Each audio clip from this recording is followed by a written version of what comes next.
Apocalipse capítulo 3, e nós vamos hoje estudar a quinta carta de Jesus Cristo, escrita por intermédio do apóstolo João, às igrejas da Ásia Menor, as 7 igrejas da Ásia Menor. E hoje nós vamos falar sobre a igreja na cidade de Sardes.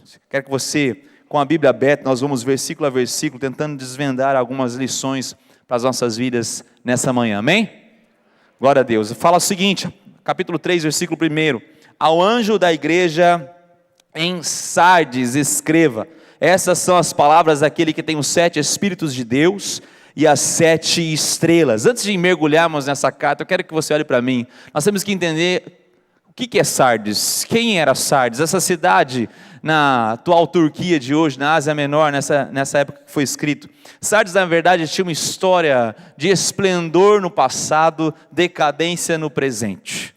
Sardes viveu tempos de glória no passado. Sardes, ela tinha ali habitantes que eram autoconfiantes. Por quê? Porque naquela época você sabe que o tesouro que havia naquela cidade tinha que ser muito bem protegido. Sardes era uma cidade rica, próspera, tinha muita riqueza, inclusive tinha um rio que passava por Sardes, e nesse rio, ali havia muito garimpo, de ouro mesmo, e Sardes ficou reconhecida como uma cidade rica. Mas mais do que isso, Sardes era muito bem protegida pelas suas muralhas, e além disso, havia uma muralha natural, haviam cordilheiras, íngremes, rochedos, totalmente íngremes, ou seja, que dificultava o acesso e a invasão por inimigos. Por isso, Sardes tinha o seguinte título: Sardes, a inviolável.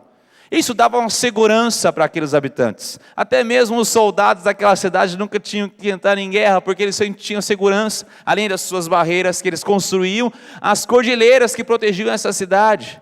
Ninguém sabia como invadir Sardes. E nós vamos ver um pouco dessa história. Então isso garantia aquelas pessoas, aqueles soldados, os habitantes daquela cidade pensavam o seguinte: jamais cairemos na mão do inimigo. Mas Jesus vem com essa carta para a igreja que está nessa cidade, e ele começa a dizer: essas coisas diz aquele que tem os 7 Espíritos de Deus e as 7 estrelas. Como eu disse no começo aqui, esse número 7, esse numeral 7, sempre vai simbolizar a totalidade. E aqui ele mostra o Espírito de Deus, é Deus falando as 7 estrelas, a totalidade da igreja. Se você já participou de algum culto e pensou o seguinte: puxa, fulano e fulano deveriam estar aqui para escutar isso. Aqui Jesus, com essa introdução, ele está falando o seguinte: não, todos precisam ouvir essa mensagem, todos nós. Há 2 formas de você escutar uma mensagem de Deus, né? Um sermão, às vezes a mensagem cantada, pregada, seja lá qual for na sua célula. Você pode pregar ela com vassoura, você já viu? Você pode escutar ela com vassoura, você empurra para o irmão, né? Toma aí, essa mensagem é para você, né? Geralmente os cônjuges fazem isso, né? Cutuca, ó, o pastor está falando de você, ó, escuta aí. Ou você pode escutar essa mensagem usando o rodinho, né? O rodinho você puxa para si, você vai puxando essa mensagem para você. Jesus Cristo está mostrando aqui, ó, nós temos que ouvir essa mensagem, tirando lições de forma pessoal. Ele fala 7 Espíritos de Deus e as 7 estrelas, e ele continua, versículo 1: conheço as tuas obras, que tem nomes de que vives e está morto. Ou na Nova Versão Internacional ele fala: conheço as suas obras, você tem fama de estar vivo, mas está morto. Muito interessante, Nova Versão Internacional, que fala: você tem fama, as pessoas ouvem falar de você, você criou, construiu alguma coisa, porque você sabe que existe um adágio popular que diz: as aparências enganam. As aparências enganam, a fama engana. A fama engana muito. Há muitos artistas, cantores muito populares aí, que constroem a fama diante de si. É como se fosse uma grande fortaleza, como se fosse Sardes, parece protegida, parece muito bem guardada. Existe tesouro, existe sim talento, mas existe uma fama ao redor dessas pessoas que elas constroem, porque se essa fama for destruída, conhecerão essas pessoas como elas são mesmas. Quantas vezes nós nos deparamos com pessoas assim? Por fora parece que está tudo bem, mas a primeira conversa, no primeiro compartilhar, essa pessoa começa a abrir o coração e começa a despejar a mortandade que ele vive dentro de si, a tristeza que exala dentro de si. Muitas vezes até pode disfarçar com um sorriso nos lábios, mas por dentro a amargura exala.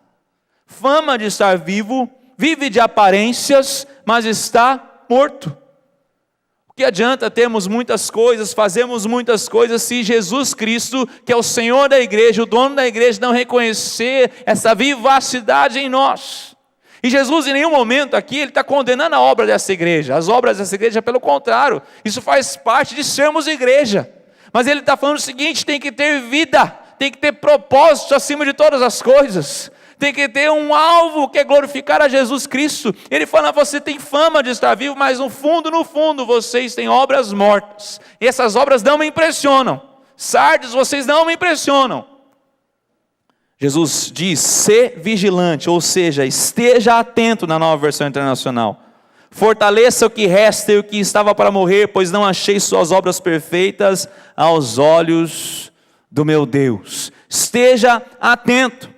Aqui Jesus não fala apenas para esteja alerta, apenas para que você tenha um momento de alerta na sua vida. Ele fala o seguinte: agora você tem que virar um vigilante. Um vigilante. Eu não sei aqui se você já trabalhou assim, aqueles que serviram o exército, aqui em Londrina tem o tiro de guerra, e você pegou ali guarda, e você pegou o final de semana, tinha que ficar ali, os homens que serviram, tinha que ficar de guarda no final de semana, ou no feriado, e você tinha que ficar ali, você não pode dormir no ponto, literalmente, você tem que ficar acordado, andando de um lado para o outro, servindo, obedecendo, abrindo o portão, fechando, cuidando, vigilante.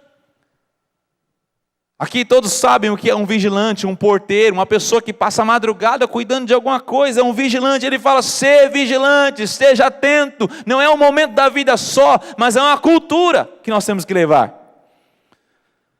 Se tornar um vigilante, é isso que nós precisamos. E ele fala ali, quando ele fala esteja vigilante, é interessante que essa palavra, vigiar, ecoou nos ouvidos dos habitantes de Sardes como nunca outra vez aconteceu. Porque Sardes tinha uma história muito peculiar. Sardes, como eu disse no começo, ela é conhecida como a inviolável. E houve 3 acontecimentos na cidade de Sardes que mostrou o inesperado. Eles foram pegos de surpresa. Então aí, o primeiro foi quando os persas, Ciro, rei da Pérsia, foi o primeiro a dominar Sardes no ano de 547 a.C. Sabe como é que aconteceu? Os soldados de Sardes estavam de vigia naquela noite. Mas um dos soldados, isso é história, eu não estou contando historinha não, é história com H maiúsculo. Um dos soldados caiu no sono e o seu capacete rolou de despenhadeira abaixo.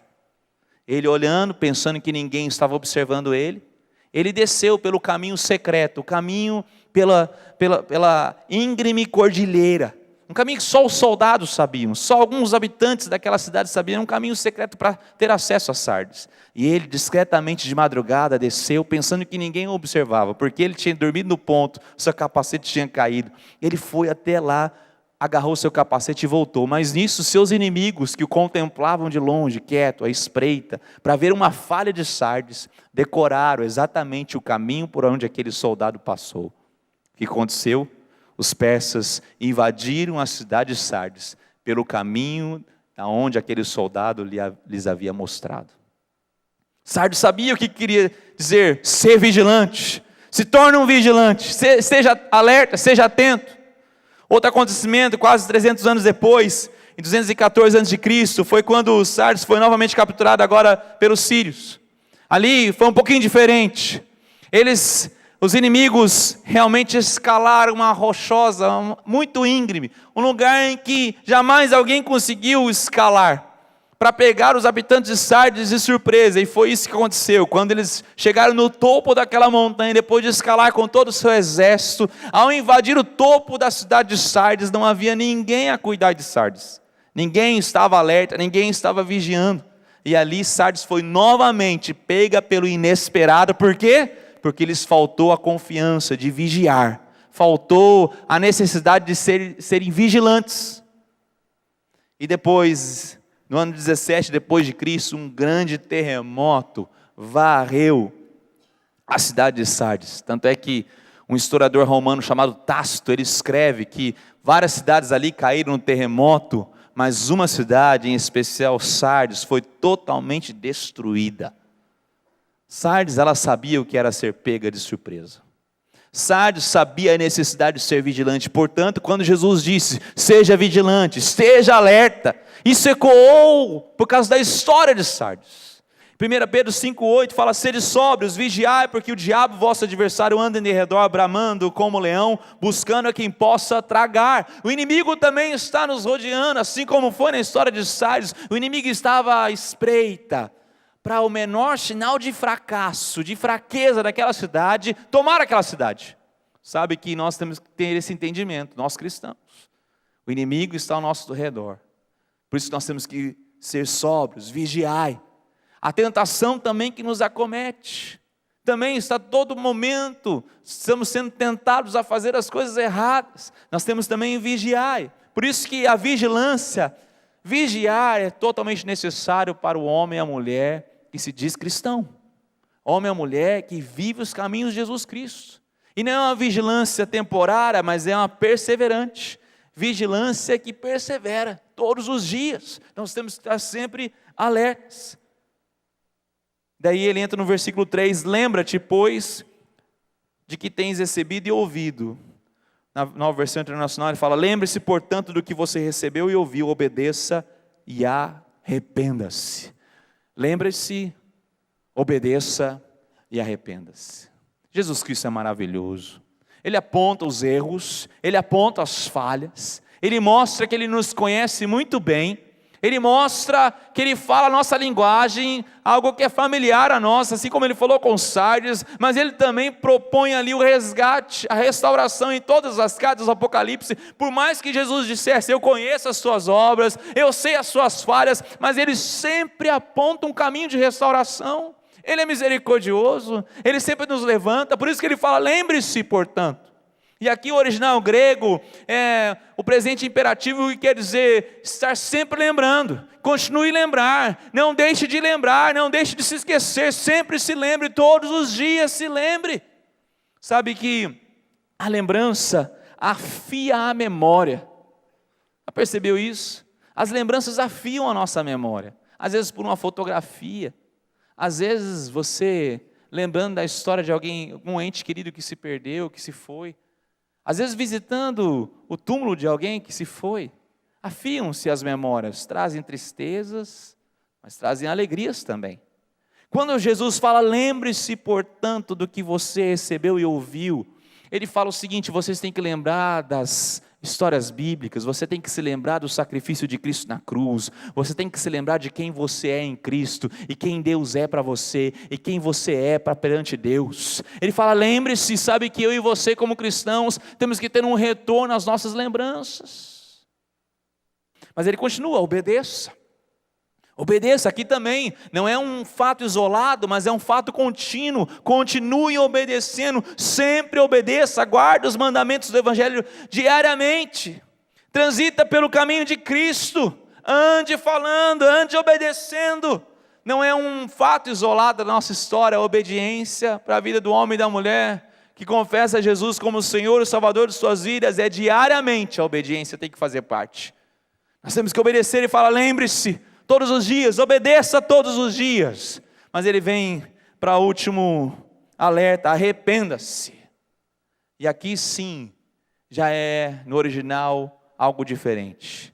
É algo pontual, algo que já aconteceu.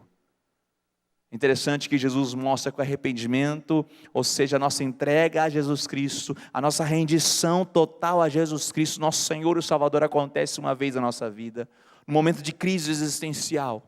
No momento em que nós não temos as respostas, no momento da encruzilhada da vida, Jesus Cristo vem ao nosso encontro e nos rendemos a Ele. Arrependa-se, nós nos arrependemos das nossas velhas práticas. Esse momento decisivo, o momento da rendição total a Jesus Cristo, Ele está apontando arrependimento. E Ele fala para Sardes, olha Sardes, vocês precisam vigiar. Assim como foi na história de vocês, pode vir a acontecer de novo. Por isso que ele fala, ele continua o versículo 3, mas se você não estiver atento, ou se você não estiver alerta, se você não estiver vigilante, virei como um ladrão, e você não saberá a hora, A que hora virei contra você? Jesus fala, eu virei como ladrão. Não porque Jesus é como ladrão que quer nos roubar, não é isso. A questão aqui que Jesus aponta é o inesperado.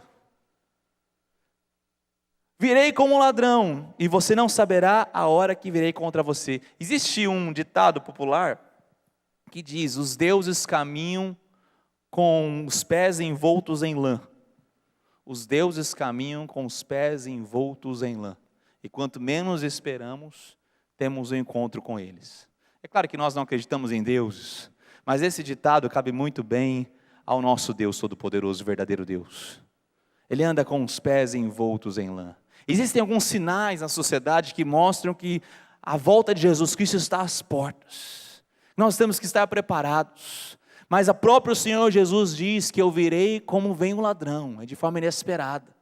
Nenhum ladrão manda uma notícia, olha, amanhã à noite, tá? Por volta da 1h da manhã, estarei invadindo a sua casa. Ninguém faz isso. E não manda recado. Mesmo porque se mandasse recado, estaremos nos preparados. Mas ele fala ali, eu virei como um ladrão. E aqui ele aponta para a sua volta, a volta de Jesus maravilhosa. Eu quero lembrar Mateus 24. O próprio Senhor Jesus falou, está aí no telão, Mateus 24, 42 em diante. Fala, portanto, vigiem, porque vocês não sabem que dia virá o seu Senhor. Mas entendam isso, se o dono da casa soubesse a que hora da noite o ladrão viria, ele ficaria de guarda e não deixaria que a sua casa fosse arrombada. Assim, vocês também precisam estar preparados, porque o Filho do Homem virá numa hora em que vocês menos esperam. Vocês devem estar preparados, vigilantes. Ele fala para Sardes, vigiem, porque quando vocês menos esperam, eu voltarei. Eu virei. Eu estou às portas. Ninguém sabe o dia. E sabe, isso aqui tem que ser uma lição para nós. Pessoas que tentam marcar datas da vinda de Jesus. O próprio Senhor Jesus Cristo está falando que virei como ladrão. A história de Noé, no dilúvio, as pessoas estavam festejando, sem pensar no dia de amanhã. E então a porta da arca se fechou, sem que as pessoas se apercebessem. E começou aquela chuva. É assim que Jesus Cristo virá. De forma repentina, inesperada, é a volta de Jesus Cristo. Santo Agostinho, conhecido como Santo Agostinho de Hipona, uma província romana na África, certa vez, é um filósofo, teólogo cristão, certa vez ele escreveu, o último dia é um segredo para que cada dia vigiemos. O último dia é um segredo para que cada dia vigiemos. Deus não revelou para nós os últimos dias, para que possamos estar sempre alertas, sempre de prontidão, sempre vigiando. É isso que Deus espera de nós. Ele continua no versículo 4, no entanto, você tem aí em Sardes uns poucos que não contaminaram as suas vestes. Eles andarão comigo vestidos de branco, pois são dignos. Jesus mostra ali um raio de esperança em meio às trevas naquela igreja. Existem alguns poucos que caminharão comigo, que andarão comigo, porque não contaminaram as suas vestes. E ali o andar comigo não é apenas ter uma presença, é também ter a presença, mas é andar comigo de ser transformado por Ele. Quando nós entendemos a presença, primeiramente falando, nós vemos quando Adão andava na viração do dia com Deus no Jardim do Éden, andava junto. A presença de Deus é sempre conosco, ao nosso lado, conosco, real. Mas também nós vemos, por exemplo, a história de Enoque, que andava com Deus e já não era, porque Deus o tomou para si. Ali mudou-se o comportamento. Enoque não só andava na presença de Deus, mas com a presença de Deus o alterou, o modificou, o transformou. Então diz aqui que eles andarão comigo, é a presença de Deus, mas também a transformação que Deus traz à nossa vida quando andamos com Ele, quando Ele anda conosco, quando Ele nos transforma. É isso que Deus quer para nossas vidas, porque aqueles poucos não se contaminaram as suas vestes. E ele fala no versículo 5, o vencedor será igualmente vestido de branco, aleluia, ele será vestido de branco, aquele que vencer, qual que é o vencedor? Aquele que lembrou, aquele que obedeceu, aquele que se arrependeu, esse é o vencedor. E ele traz duas grandes promessas, maravilhosas promessas para as nossas vidas. Primeiro, jamais apagarei o seu nome do livro da vida, mas o reconhecerei diante de meu Pai e dos seus anjos. Aquele que tem ouvidos ouça, e o que o Espírito diz às igrejas. Jamais apagarei o seu nome do livro da vida. Existe um livro onde Deus marca os nomes dos seus escolhidos, dos seus filhos e filhas, chamado livro da vida. E esse livro um dia será aberto. E aqueles que confessam Jesus como Senhor e Salvador de suas vidas terão seus nomes nesse livro. E ele não fala o seguinte, vez ou outra eu vou apagar, eu vou reescrever, não, ele fala, jamais apagarei. Deus não é Deus que escreve e apaga, Deus não precisa de borracha, Deus não precisa de errorex. Deus escreve e ele fala, jamais apagarei o seu nome do livro da vida. É por isso que aqueles que confessam Jesus não precisam temer o dia de amanhã, não precisam temer o que vai acontecer amanhã, porque as nossas vidas estão guardadas em Cristo Jesus. Ele fala, jamais apagarei o seu nome do livro da vida. Vira a sua Bíblia aí em Apocalipse capítulo 20. Apocalipse capítulo 20, versículo 11. Apocalipse capítulo 20, versículo 11. Vi um grande trono branco e aquele que nele se assenta, de cuja presença fugiram a terra e o céu, e não se achou lugar para eles. Vi também os mortos, os grandes, os pequenos, postos em pé diante do trono. Então se abriram livros. Ainda outro livro, o livro da vida, foi aberto. E os mortos foram julgados, segundo as suas obras, conforme o que se achava escrito nos livros. Deu mar os mortos que nele estavam. A morte e o além entregaram os mortos que neles havia, e foram julgados um por um, segundo as suas obras. Então, a morte e o inferno foram lançados para dentro do lago de fogo. Esta é a segunda morte, o lago de fogo. E se alguém não foi achado inscrito no livro da vida, esse foi lançado para dentro do lago de fogo. O livro da vida, são escritos os nomes daqueles que passarão a eternidade com Deus. Ele fala, jamais apagarei o seu nome do livro da vida. E mais, ele fala, eu reconhecerei diante do meu Pai e dos seus anjos. Todos nós buscamos reconhecimento. Todos nós precisamos disso. Reconhecimento dá valor, dá sentido de valor para as nossas vidas. Você quer ser reconhecido pelos seus pais. Você quer ser reconhecido pelo seu cônjuge. Você quer ser reconhecido pelas pessoas. Ele fala, Jesus, eu vou reconhecer você diante do meu Pai, porque o próprio Senhor Jesus Cristo, em Mateus capítulo 10, disse, aquele que me confessar diante dos homens, eu confessarei diante de meu Deus. Aleluia. Deus nos reconhece diante de Deus. Ele não tem vergonha de mim e de você. Ele nos abraça como filhos e filhas e diz, esse aqui foi uma pessoa que me confessou. Seu nome está escrito no livro da vida. Ele é vencedor, ele pode entrar no gozo e no descanso do seu Senhor. Jamais apagarei o seu nome do livro da vida. Mas como anda a nossa expectativa para a volta de Jesus? Estamos vigilantes? Ou andamos autoconfiantes como Sardes? Estamos muito bem protegidos, estamos numa igreja maravilhosa. Não há o que temer. Eu tenho uma família que glorifica a Jesus, eu tenho esse sobrenome, eu tenho essa confiança, nunca caí, não vou cair. Como é que está a sua vida espiritual? Você tem buscado ao Senhor? Você tem sido vigilante nessas áreas? Você tem buscado essa proteção em Cristo Jesus, contra a tentação, contra o inimigo, contra nós mesmos? Porque você sabe que um dos maiores inimigos do homem e da mulher somos nós mesmos. Somos as situações que nós criamos, as situações em que nos encontramos porque nós plantamos. Ele fala, ser vigilante, portanto vigiem, porque não sabem em que dia virá o seu Senhor. Essa era a lição que Jesus Cristo queria dar a Sardes. Não repita a sua história, não caia novamente, monte guarda, não se seduza pela sua autoconfiança. Não, vigie todos os dias. Todos os dias. É como se Jesus estivesse falando para nós, não baixe a guarda, não saia do seu posto de vigia, continue firme. Vai valer a pena, vai valer a pena.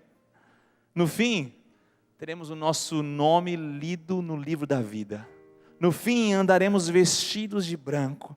No fim, nós caminharemos com Ele toda a eternidade, por toda a eternidade. É por isso que eu e você hoje podemos falar: Maranata, vem Senhor Jesus. Você pode dizer: Maranata, vem Senhor. Mais uma vez: Maranata, vem Senhor Jesus.